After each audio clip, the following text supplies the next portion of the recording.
Iowa versus Penn State 2020.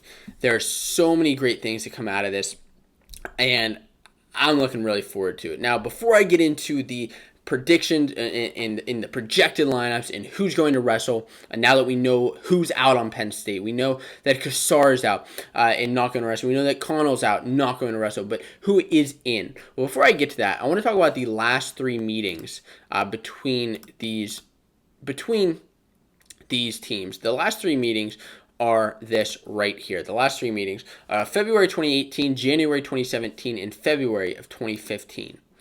Iowa has one win out of those three, and that was in February of 2015 whenever they defeated number 5 Penn State. And that was a little bit of a down year for Penn State. However, Iowa, no slack to them. That was a great win with upsets coming in each of those duels. I want to talk about the upsets real quick that came out of each of these matches, as well as some of the ranked wins. So first of all, last year in that duel, but the biggest upset was Marinelli over Vincenzo Joseph. We saw Marinelli win again, but that was the biggest upset. And then we also saw for Penn State, Rashid beat Cash Wilkie and Nevels beat Stoll. And this year we have another Nevels in Penn State's lineup, which will be interesting to see. And then we, of course, got that Rutherford versus Sorensen duel.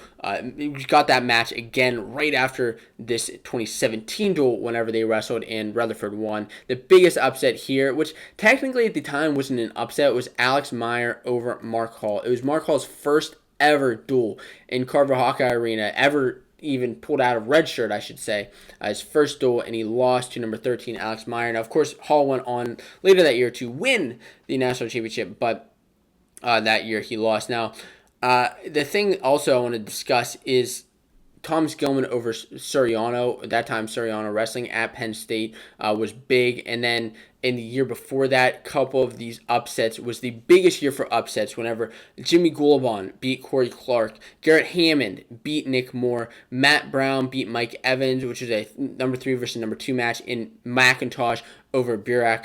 Those were all upsets for Penn State. And that leads me to the first topic that I want to talk about regarding this upcoming match. And the first topic I want to discuss here is Penn State's, because I know everybody's already doubting Penn State and putting Iowa over Penn State.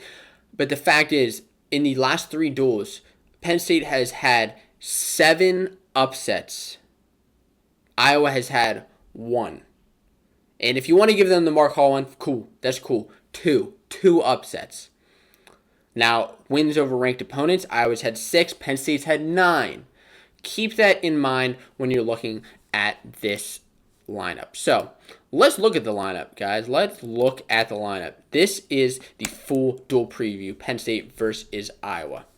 Right here is, we're going to see first at 125 pounds. At 125 pounds, we're going to see Spencer Lee versus Brandon Meredith. Now, these two have never wrestled, but I really believe that Spencer Lee is on another level than Meredith, than really a lot of guys in college and a lot of guys in the weight class, in college in general.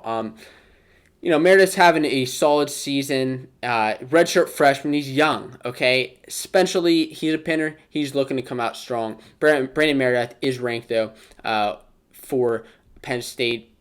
And then at 133, let's move on from 125, Spencer Lee. Let's move on to 133. And at 133, the one match we're going to see here is Austin DeSanto versus Roman Bravo Young. And these two have wrestled a couple times before. I love seeing them wrestle. Love both their styles. Roman Bravo Young is a little bit more sleek of a wrestler, whereas DeSanto is more of a grind you out type of wrestler, and I like to see those styles go up against each other. Now, DeSanto, I believe, has wrestled a little bit tougher competition this season. I think Iowa's lineup, in general, has seen better competition this season, but that's going on at 133. At 141, we're going to see Murin versus Nick Lee, with the potential to see Jaden Ironman if he pulls that red shirt. Now, of course, these two have wrestled in the past. Nick Lee is 2-0 against him, and they've had kind of similar competition this season all throughout. Nothing amazing, but some solid competition.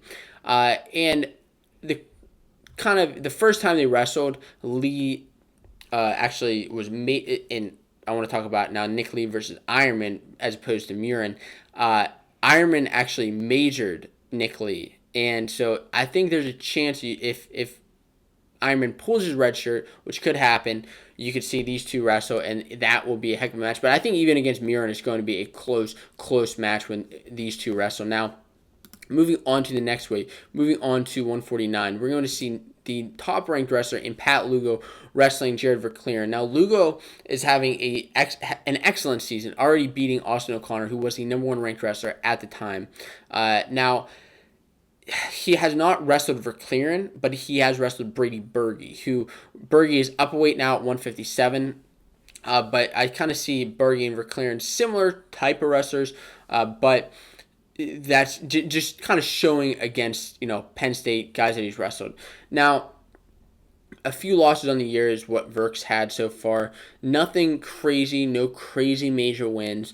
And that's why, I think it's going to be tough. Now, we have seen in the past, Verclaren's a guy who will wrestle that top competition, and he'll go out and have a match with him. We saw that happen with Micah Jordan last year in the Ohio State duel. He didn't end up getting the victory, but he came out strong whenever everybody thought Ohio State's beaten Penn State last year, and ultimately it didn't happen. Now, moving on to 157, is Caleb Young and Brady Berge. This should be a heck of a match. We haven't seen Berge really wrestle much this season, but we have seen Caleb Young wrestle. Now, Berge is 1-0 versus common opponents because these two have never wrestled. Now, Young is an All-American, while Berge's only made the round of 16. I'll be interested to see where they fall because they're both top 10 ranked wrestlers, and I just want to see that. But 165, this is the marquee matchup. This is the marquee matchup is at 165 with Marinelli versus Vincenzo. You probably know the story. These two have wrestled before a couple times. First in the dual meet in 2018 whenever Marinelli came out and upset Vincenzo Joseph, at the time number one ranked wrestler, whereas Vincenzo then they wrestled again at Big Ten last year, and Marinelli kind of stuck it to him. Now, the interesting thing here is that Vincenzo has performed better than him at the national tournament. However, we're not talking about the national tournament right now. We're talking about the dual meet. And Marinelli has showed that he can beat Vincenzo before. But we'll see what happens this year. I'm interested to see. Now, the other one I'm interested to see is Michael Kemmerer versus Mark Hall. Mark Hall and Kemmerer have never wrestled before. And that's because Kemmerer was down a couple weights. He was down a couple weights last time wrestling against Jason Nolf in the duel. And Kemmerer and Hall are both top 5 ranked. Of course, Mark Hall, the number 1 in the weight class. And they have never wrestled because of that. Now, so far this season, Kemmerer has been handling himself well. We haven't seen him wrestle a lot. Maybe it's due to injury, maybe it's due to a couple other things, but he's been wrestling fine at 174. He's wrestled well against Nolf in the past, whether that's due to them wrestling multiple times growing up together, or just because obviously he's a great wrestler. But I'm interested to see where Kemmerer and Mark Hall, how that stacks out. And at 184, this is a match that means a lot just because we get to see the new talent in each of these teams. And Assad, who was able to just pull his redshirt year as a true freshman now, taking that spot, 184 spot, over Cash Wilkie, over Nelson Brands, is Assad. And for Penn State, of course, we see Aaron Brooks. Now, as I mentioned, Assad pulled his redshirt against Indiana, wrestled well at Midlands, losing to UNI's Lujan. It lost 4-0. And now Lujan's a top ranked wrestler. Losing only 4-0 is impressive. The other thing I want to mention is we haven't really seen much out of Aaron Brooks this year, just because he hasn't really wrestled that much. In the past, he's done well over the last couple of seasons, but hasn't really wrestled a lot of college matches. So that's why I'm just really interested to see how this young talent looks. And then at 197, the guy that we have is Jacob Warner and Shakur Rashid. Now, we've already seen Shakur lose this season, and Jacob Warner, of course, has a couple of losses, but Warner already has a win on the season over Brunner of Purdue, and he, of course, is one of the ranked above Warner. Warner now is the number 3, and Rashid fell he was top ranked at 184, but now he's at 197, made that jump. He's number 23. Now, Rashid in the past, yes, he has wrestled Iowa wrestlers. He majored Cash Wilkie, but that was at 84. Wrestled Brunner, and he actually, I believe he beat him before, so that's kind of a common opponent there. And, after seeing him wrestle against Northwestern, not the best match for him. I mean, he had a couple takedowns and ended up losing. I think it was 7-5, but it'll be interesting to see how these two stack up. And then ultimately, the last match that we have here is at 285, and that's Anthony Cassiope versus Seth Nevels. Both of these guys, young guys, both freshmen, both had solid redshirt years. I believe they each had like a loss or two each, but very, very solid years. Cassiope has arguably had the better year so far, already beating Gannon Grummel, Trent Helger, Matt Stencil, and just propelling himself from kind of those lower teen rankings all the way up to where he is right now at number 3, where he deserves to be. And as you see, this is going to be a tough duel. Now, as I already said, looking at the rankings, yes, Iowa is the favorite. Iowa is the favorite to win. There's no denying that. However, as I said, Penn State has had 7 upsets over the last 3 duels with Iowa in particular, and we could see that happen again. Where could that happen? We don't know. Could we see some backup pulled? I doubt it, just because the lineup's kind of set now, but you never know what's up Cale Sanderson's sleeve. Now, what's my prediction for the match? Please, before I say my prediction, leave your prediction in the comments below. I want to know who's going to win each match, as well as your final score prediction.